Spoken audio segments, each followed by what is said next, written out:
What's up, YouTube? I'm Robert, and you're watching the B1KER Bar Podcast. I have a couple of friends that have like specialized bikes, and they have the SWAT box. Oh, I wish. And they're just like, did that. I know, right?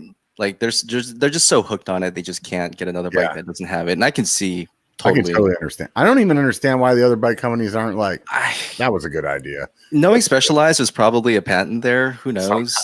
Although the Trek bikes now have them as well, so who knows? Oh, really? Well, maybe you have to have like lawyers that are willing to I'm fight sure for they you. worked out some kind of deal between the two of them, right?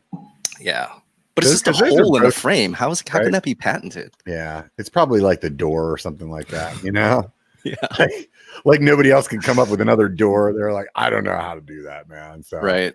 It's some things on bikes like blow your mind that it takes so long for them to figure out. Like Santa Cruz, I saw a notice on a truck today starting to put like an extra like bumper underneath your frame, like where it scratches from being on the tailgate.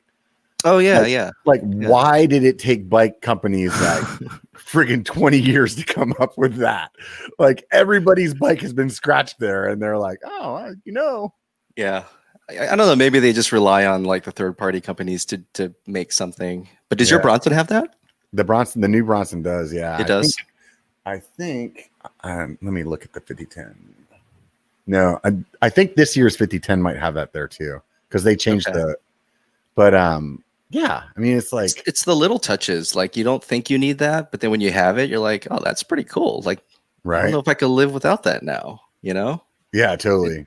It's like having a well-designed chainstay protector that keeps your bike nice and quiet. Like you demo a bike that doesn't have it, you're like, oh my god, this is like feels like it's gonna fall apart. I don't understand why Santa Cruz has some of their bikes have like the little thing on the top, like the Mega Tower, like that you cut on your, I think it was your Yeti, you cut that Mega Tower one. Yeah. So some of the chain protectors have the little like ridges on top of them, and some of them don't. And it's I think it depends on when the frame came out. Like it's not just Santa Cruz now, like all the other bike companies are catching on where they're integrating it into the frame, which I think is a great idea because it works.